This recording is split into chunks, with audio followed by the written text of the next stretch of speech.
Okay, so we are doing percents and solving problems with percents. So first things first, anytime you plug a percent into an equation, you have to turn it into a decimal. So how do you go from a percent to a decimal? Which way? Not right.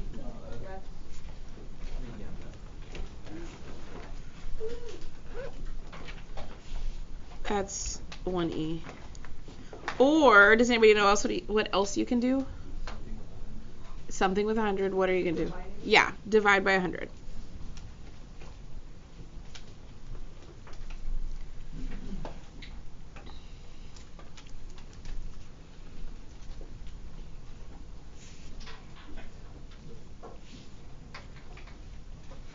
So I want you to turn those into decimals.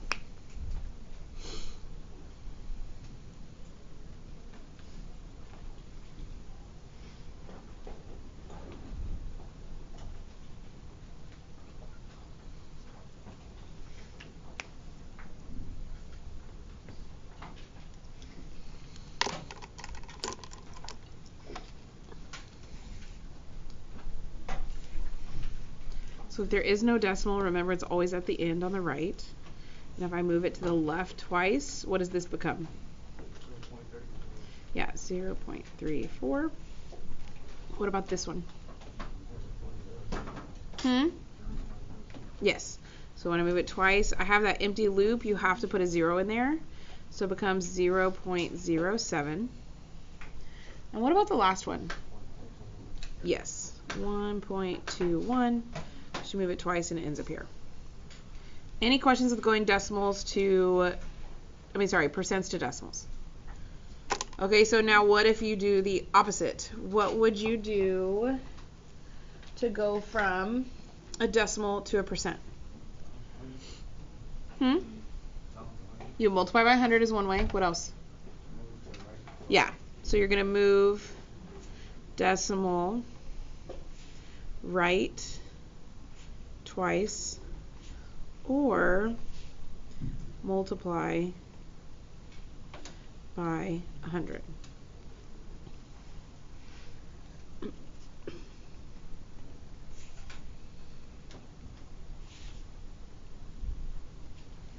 So I want you to turn those three into percents.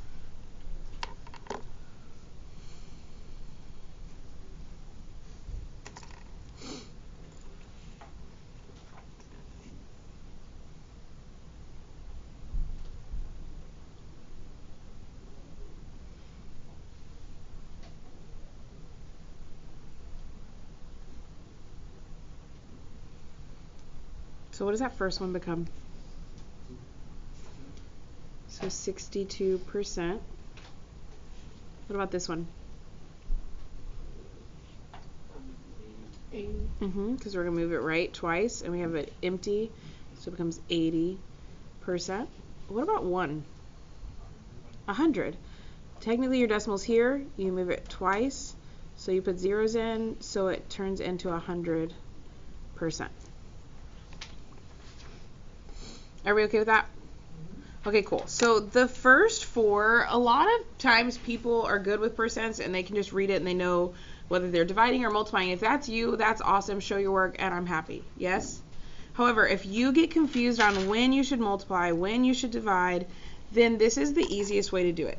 Okay? So it's just going to read it like we have in the past where we have the words that we turn into an equation.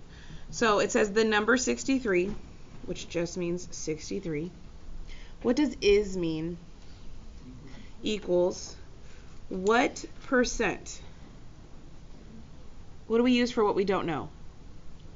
X of 72. So I want you to know that of means multiply. So times 72. I'm going to use parentheses for multiplication. If you used a dot, that's okay as well. Well, now how do I solve for X? Well, this is X times 72. How do you get rid of times 72? Divide by 72. So we're going to divide both sides by 72. And I get 63 divided by 72. And that gives me 0.875. However, it said what percent. So that's a decimal. How do I turn it back into a percent? And what does that give me? Perfect. Okay, so I want y'all to try number 2.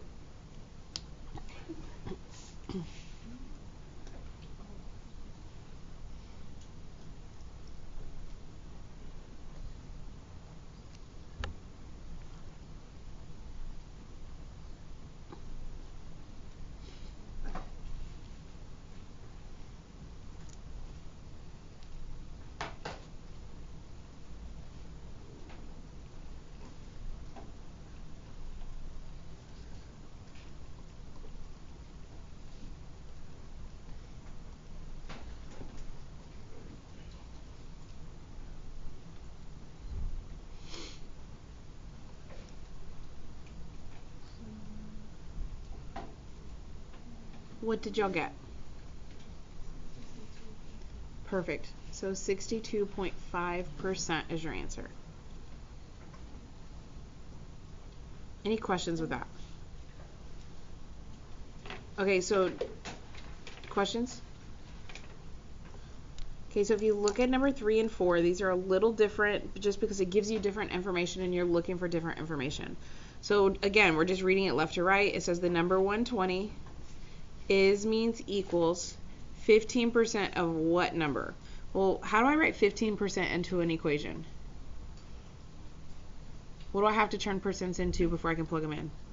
A decimal. So I move it twice and it becomes 0.15 times what number we don't know. Well, again, I'm multiplying. How do we get rid of multiplication? Divide. So I'm going to divide both sides by 0.15.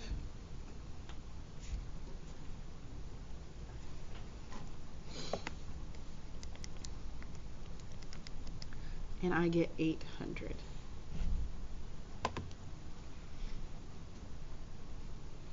And it's not asking for a percent, so I'm not changing that number in any way. It said what number, and that number is 800.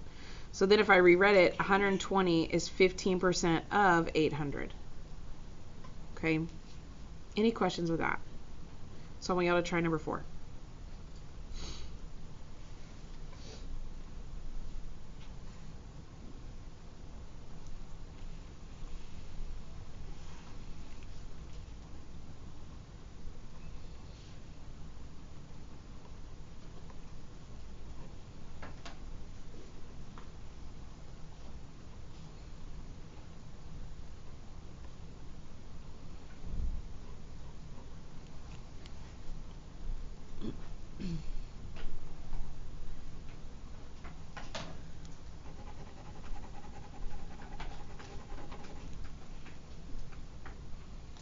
Okay, when y'all get an answer, let me know what y'all get.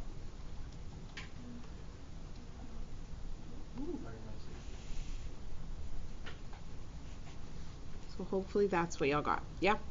Cool. So those are pretty simple. We like those. Now, what if it just said find 20% of 32? What does of mean? Multiply. Of means multiply. So if I say 20% of 32, aren't I just going to multiply 0.20 times 32? So if it doesn't tell me what is egg or what number is, that's okay. As long as it's saying blank of blank, you know what you're doing, okay? So look at this next part. This one says, data from the American Pet Products Association Industry Statistics and Trends is right here. It's pets owned in the United States by percent.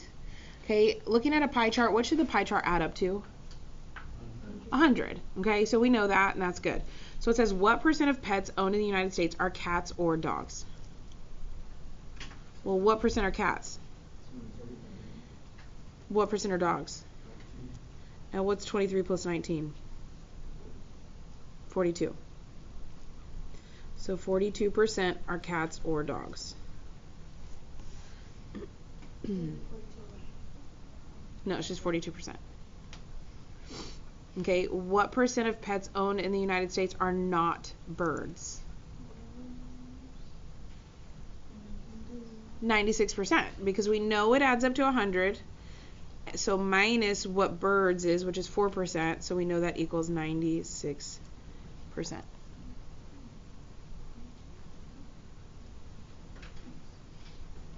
Then it says in 2014, which is what this chart is for, 396.12 million pets were owned in the United States. How many of these were cats?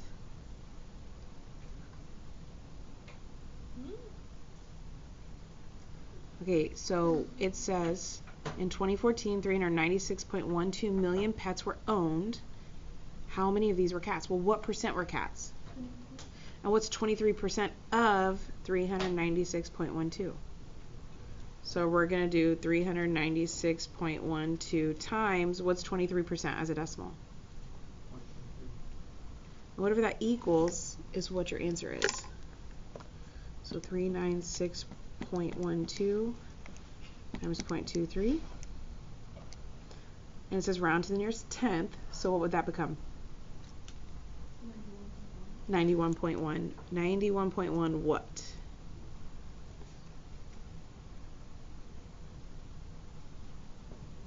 How do we... What about cats? Million cats. That's a lot of cats.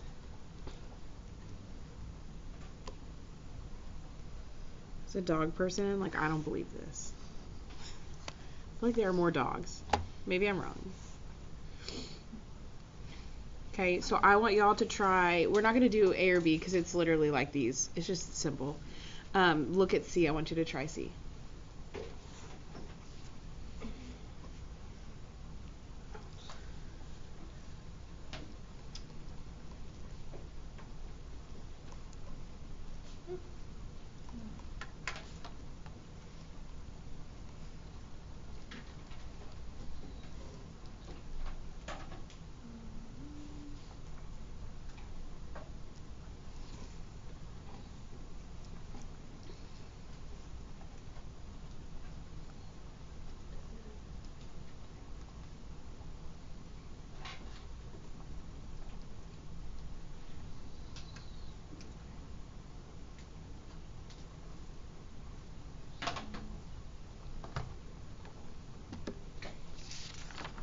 What did y'all get? 75. Perfect. 75.3 million dogs. Okay. Any questions with that? Okay. So flip to the back. These are a little different, but they're still pretty simple. You just kind of have to think about it. And I know that y'all hate that sometimes. So we're going to also write down what you do. Okay, so looking at this first one, it says Cell Phones Unlimited recently reduced the price of a $140 phone by 20%. I feel like this was made 30 billion years ago because phones are not $140. Maybe $140 a month, okay? Anyways, they discounted it by 20%. What's the discount and the new price? How do you find a discount? Don't we need to learn what 20% of 140 is? And how do I do that? By multiplying. That's what of means, right? So I'm going to take my original cost times my percent, and it could be an increase or a decrease. So here this is a discount, so it's a decrease, right? So times 0.20. So to find my discount, I do the original cost times the percent. Whoop. Okay, and what does that equal? Somebody said it. 28. So I know the first answer, because it says what is the discount, is $28 for my discount.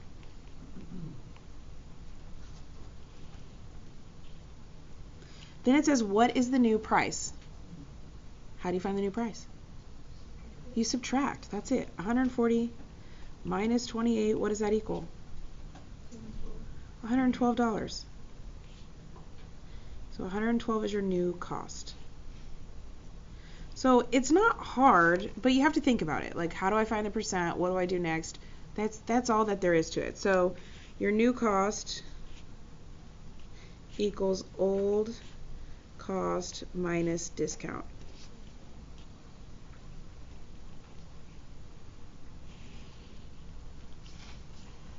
So I want y'all taking that information to try number 8.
What is your discount? $408. And so what's your new price? 72. Perfect.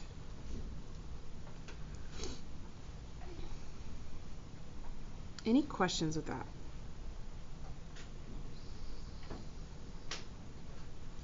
Okay, this is also when you're given the percent. Given the percent. Okay.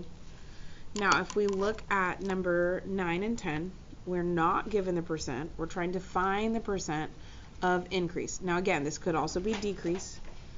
Not a big deal either way. Okay, so it says the tuition and fees cost of attending a public four-year college rose from $4,020 in 1996 to $7,610 in 2011. Okay, find the percent of increase. Round to the nearest tenth of a percent. Well, first off, it says find the percent of increase. So we need to figure out how much it increased first. How do I figure out how much it increased?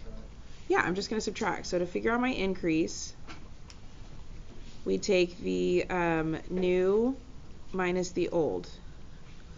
So 7610 minus 4020. Yeah, 3,590. So I know my increase. Okay, and we're trying to figure out the percent it increased. We're trying to figure out how the percent of the original costs increase, right? So we don't know what percent of the old cost equals our increase.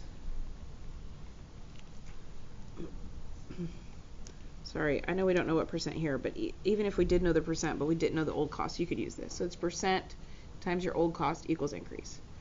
So again, we don't know percent, so that's X. What was our original cost, the old cost? No, that's the new one. Yeah, 4,020. Equals, what was our increase?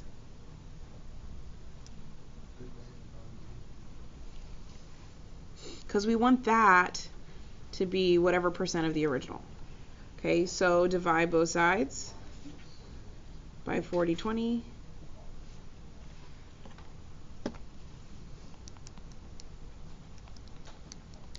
And I get this number.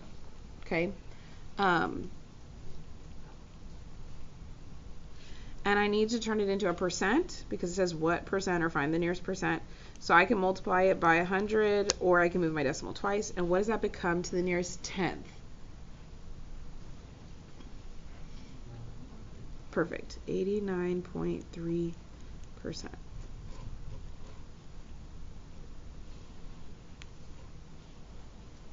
And this is not given percent.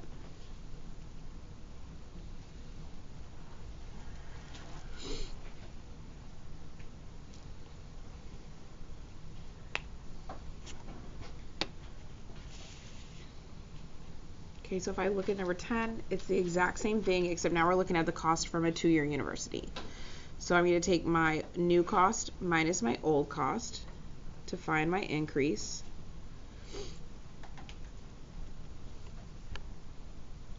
And what does that equal? Perfect. So I know my percent, which I don't know, times my original cost, which is 1,900, equals my increase, which is 810. What do I do to solve for x? Divide both sides.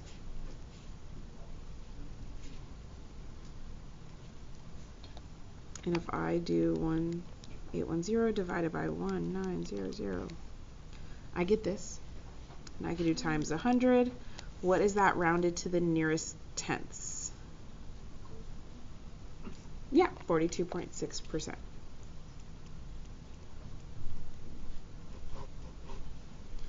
X equal 0.426.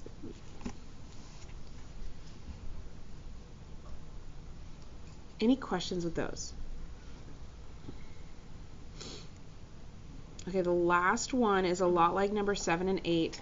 However, it doesn't ask me for the discount or the increase or the decrease. So all I can do this all in one equation because it didn't ask me for both things. So the way that we do this, so I'm going to explain this as we go. So when you're talking about an increase, now this practice problem is an increase, but it could also be a decrease. You have in parentheses 1 plus or minus the percent times the old, and it could be a cost or an amount. Like this one's not a cost, it's an amount, equals the new. And I'm going to explain what that 1 stands for. So plus and minus stands for increase or decrease. What do you use for increasing? Plus. What do you use for decreasing? So that's pretty obvious, right? What do you think that 1 stands for? So it stands for 100%. Because if you're paying an increased price, don't you have to look at the original 100% of the original plus the increase? That's what this is saying. 100% plus the increase, or 100% minus the increase or decrease, sorry. Does that make sense? That's why it has 100% in there as well. So it's doing both of these steps at once because I don't actually care how much it actually increased or decreased. I just want to know the new. Does that make sense? Okay. So, or the old, depending on what it gives me. So I know, and this is when you're given a percent.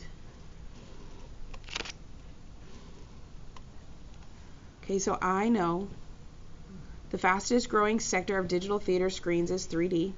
Find the number of digital 3D screens in the United States and Canada in 2012 if after a 7% increase, so I know my percent is 7, and increase, the number in 2013 was 15,782. So is that my new number or my old number? New. It says after the increase, so it's my new number. Does that make sense? And then even if you look at the years, it says find it for 2012. This is 2013. So I know this one's newer, correct? So I know my new number is 15,782. I know my percent, it's increasing, so it's plus, is 7. How do I put 7% as a decimal? 0.07. And I'm looking for my old original amount. Yes? So that's my X that I don't know. Well, first things first, parentheses, what's 1 plus 0.07? So I have 1.07x equals 15782. Now what? Divide both sides by 1.07. Now, it says round to the nearest whole number because we're talking about like 3D screens for a movie theater, right? Is anybody going to go buy 3/4 of a 3D screen? Yeah. No, like movie theaters going to be like, can't afford it. You know what I mean? So you can't have a decimal. We want the whole number. So if I divide this, I have 15782 divided by this.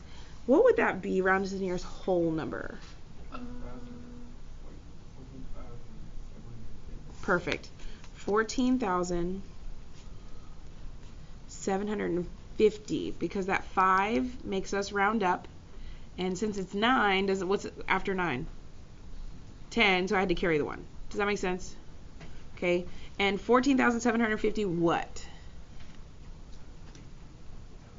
I just wrote screens. You can write theater screens, you can write 3D screens, you can write, as long as it makes sense. Yeah?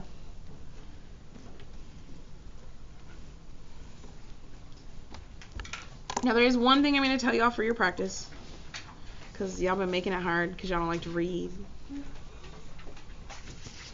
Look at number 7. Okay, so we have this table, this bar graph, not a table. And it says the average American spends 162 minutes per day. This is obviously old data, because y'all spend way more time than that, on his or her mobile device. Okay, so we know that the average is 162 per day, and this is like their average times per whatever's labeled, games, social media, so on and so forth. So this first question says, estimate the amount of time the average American spends on social media daily. Well, if you look at the social media one, I know it didn't copy the best, but do you see how it's right on the line? What line is that? So approximately how many minutes are people on social media? 40. Perfect. Now, then it says estimate the amount of time spent on internet browsers. Well, here's browsers. It's not on a perfect line. But don't I know that all of these should add up to 162? So can I do 162 minus all the ones I do know, and whatever's left should be the answer? Does that make sense? Okay, and then the last thing is number 9.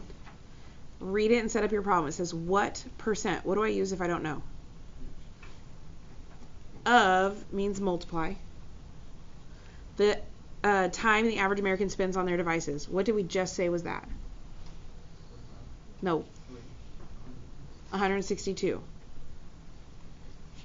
Is devoted to games. Well, how much time was devoted to games? Now you'll solve. Does that make sense? Okay, don't overthink these. The part that really threw people off was this part. By not giving you the number here, I gave you the number here. So I just wanted to make sure y'all weren't confused. So this is what you're working on. You do not have to finish it today, but you do have time to finish the front today, and then you'll finish the back on Monday.